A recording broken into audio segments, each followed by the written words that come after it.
आहट एक अनहोनी की चैनल के एक और खौफनाक एपिसोड में आपका स्वागत है। आज की कहानी एक ऐसे जाने माने घर की है जहां एक चुड़ैल ने घर के लोगों का जीना हराम कर दिया था।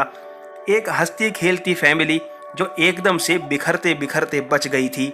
दोस्तों, ये जगह काफ़ी नामचीन होने की वजह से जगह का नाम और शहर का नाम नहीं दिया गया है। आज से 3 साल पहले नरेश के पापा ने एक बंगलो खरीदा था। बंगला काफ़ी ज़्यादा बड़ा और आलीशान था। बाजार की कीमत से कुछ सस्ते दामों में ही ये घर उन्हें मिल गया था। घर खरीदने के बाद तुरंत नरेश की फैमिली उस घर में शिफ्ट हो गई थी, जिसमें नरेश, उसकी एक छोटी जुड़वा बहन और नरेश के माता पिता थे। जिस दिन घर पर रहने के लिए गए, उसी दिन से कुछ ना कुछ अजीब सी घटनाएं उनकी फैमिली के साथ घटना शुरू हो गई थी। जैसे पानी का नल अपने आप चालू हो जाना, लाइट चालू बंद होना, टीवी का अपने आप रात को चालू हो जाना, अचानक ही एकदम से ठंड बढ़ जाना, फिर गर्मी लगने लगना। ऐसी कई चीजें घर में होती रहती थी। अभी तो ये सिर्फ शुरुआत ही थी, आगे और भी भयानक घटनाएं होना बाकी थी। छोटी छोटी चीजों पर घर में कोई ध्यान नहीं देता था। सभी लोग अपनी जिंदगी में मस्त रहते थे। फिर धीरे धीरे घर में और ज्यादा चीजें होना शुरू हो गई। जब नरेश के पापा उसकी मम्मी के साथ सोते रहते तो उनके बेडरूम की दीवार पर किसी के चलने की आवाज आती। कभी कभी पंखा चलते चलते एकदम से बंद हो जाता, जैसे पंखे पर कोई भारी चीज रख दी गई हो। ऐसे पंखा चरमराने लगता। अब उनके बेडरूम के ऊपर के कमरे से बड़े ही जोर से किसी चीज के गिरने की आवाज आई। नरेश के पापा एक डंडा लेकर तुरंत ऊपर दौड़े और ऊपर का दरवाजा खोला तो देखा कि कमरे का सारा सामान अस्त व्यस्त पड़ा था।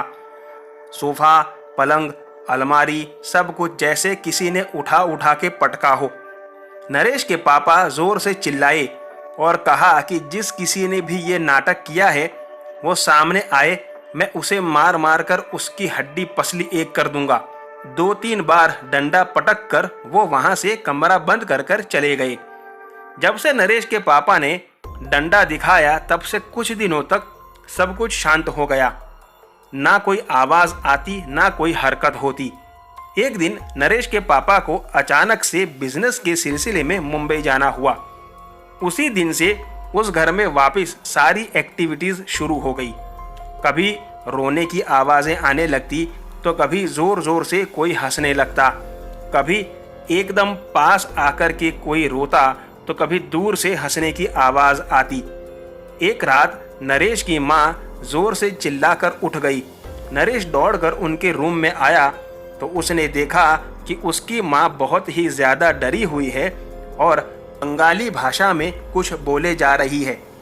नरेश ये देखकर डर गया, लेकिन हिम्मत दिखाते हुए उसने हनुमान चालीसा पढ़ते हुए अपनी माँ के सर पर हाथ फेरा तो वो शांत होकर सो गई। नरेश के पापा जब अपनी बिजनेस ट्रिप से वापस लौटे तब नरेश ने अपने पिता से ये सारी बातें कहीं, लेकिन उसके पिता भगवान या भूत किसी में भी विश्वास नहीं करते थे। इसलिए उन्होंने ये बात सिर्फ एक बुरा सपना कहकर टाल दी। कुछ दिनों के बाद नरेश के चाचा और ताया गांव से उनके घर रहने के लिए आए थे। शाम के समय सभी जेंट्स ने खाना खाने के बाद ड्रिंक लिया और बातें करने के बाद वो लोग ऊपर के कमरे में जाकर के सो गए। नरेश के ताया जी रात को टॉयलेट जाने के लिए उठे तो उन्होंने देखा कि एक औरत उनके कमरे में इधर उधर टहल रही थी। उन्होंने उससे पूछा कि इतनी जल्दी झाड़ू लगाने क्यों चली आई? अभी तो हम सो रहे हैं। इस पर उस औरत ने कहा कि मैं यहाँ झाड़ू लगाने नहीं आई हूँ, ये मेरा घर है। जितनी जल्दी तुम लोग ये घर खाली कर दो वो तुम्हारे लिए अच्छा है, वरना यहाँ से फिर किसी को जाने भी नहीं दूंगी। ये सुनकर नरेश के ताया जी आंख मींच कर ठीक से देखने की कोशिश करने लगे, क्योंकि वो नींद में थे। वो औरत तब उन्हें दिखाई नहीं दी। सवेरे नरेश के ताया जी ने यही बात नरेश के पिता को कही। तब नरेश के पिता ने उसे सपना बताकर बात टाल दी। उसी सुबह जब नरेश के चाचा नहाने गए थे तब उनका बाथरूम कोई जोर जोर से खटखटाने लगा।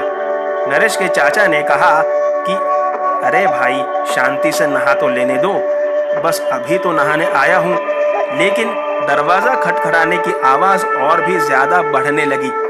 वो गुस्सा होकर तौलिया लपेटकर तुरंत दरवाजा खोलकर बाहर निकले तो दरवाजे पर वही औरत खड़ी थी जिसने नरेश के चाचा को चद्दर में लपेटकर उठाकर पटक दिया। जोर की आवाज आने पर सभी लोग दौड़कर कमरे में आए तो नरेश के चाचा का सर फटा हुआ था और वो अपने आप को बचाने के लिए चिल्ला रहे थे। सभी ने मिलकर उनको कमरे से बाहर निकाला और हॉस्पिटल लेकर के गए, जहां नरेश की माँ और बहन अकेले थे घर पर। नरेश की माँ भी अचानक से जोर जोर से चिल्लाने लगी और अपना सर दीवार पर मारने लगी। ये देखकर वो छोटी बच्ची घर से डर के कारण भागकर दरवाजे पर खड़ी हो गई। कुछ देर बाद जब सभी लोग घर वापस लौटे तब बच्ची ने उन्हें उसकी माँ क्या कर रही थी ये कहा। इस पर नरेश और उसके पापा तुरंत दौड़कर घर में अंदर गए और देखा तो नरेश की माँ जमीन पर खून से सनी गिरी हुई थी। उसे उठाकर फिर से सभी लोग हॉस्पिटल भागे। अब घर पर कोई नहीं था, सभी लोग हॉस्पिटल में थे। जब नरेश की माँ को होश आया तब उन्होंने सारी बात कही। उनके कहने के मुताबिक वो औरत काफी दिनों से उनके सपने में आकर घर छोड़कर चले जाने को कहती थी, लेकिन आज अचानक सामने आकर के उसने अपना गुस्सा निकाला। ये सब देखकर नरेश के पिताजी एक हनुमान मंदिर गए जो उनके घर से नजदीक ही था। वहां जाकर के सारी बातें करके उस मंदिर के तांत्रिक को घर पर बुलाया। तांत्रिक ने घर में घुसने से पहले ही कहा कि इस घर पर एक औरत की बुरी आत्मा का वास है और ये यहाँ से जाएगी नहीं, आपको घर खाली तो करना ही होगा। तांत्रिक ने इतनी विधि की कि जिसकी वजह से हम लोग हमारा सामान वहाँ से सही सलामत निकाल सके और तब तक वो आत्मा हमें नुकसान ना पहुँचाए। जब हमने घर शिफ्ट किया तब पूरे पूजा पाठ के साथ विधि विधान से हमने घर बदला था, जहाँ कभी कोई बुरी घटना नहीं हुई।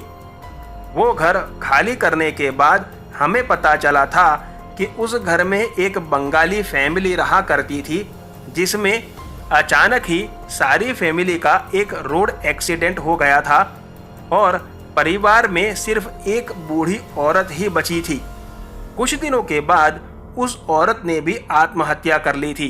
तभी से उस औरत की आत्मा उस घर पर अपना कब्जा जमाए बैठी है। दोस्तों, कुछ पारलौकिक घटनाएं ऐसी होती हैं जिन पर हम विश्वास करें या ना करें, लेकिन वो अपना एहसास हमें ज़रूर करवा देती हैं। अगर नरेश की फैमिली ने गृह प्रवेश के पहले पूजा पाठ करवाया होता तो ये सब उनकी फैमिली के साथ ना होता। आपका क्या कहना है इसके बारे में मुझे कमेंट बॉक्स में ज़रूर बताइए। साथ ही अगर आपके साथ भी ऐसी कोई घटना घटी हो या आपने सुन रखी हो तो मुझे ज़रूर बताइएगा। आपसे मुलाकात होगी ऐसी ही दिल दहला देने वाली सच्ची भूतिया कहानी के साथ अगले वीडियो में। तब तक बाय एंड टेक केयर।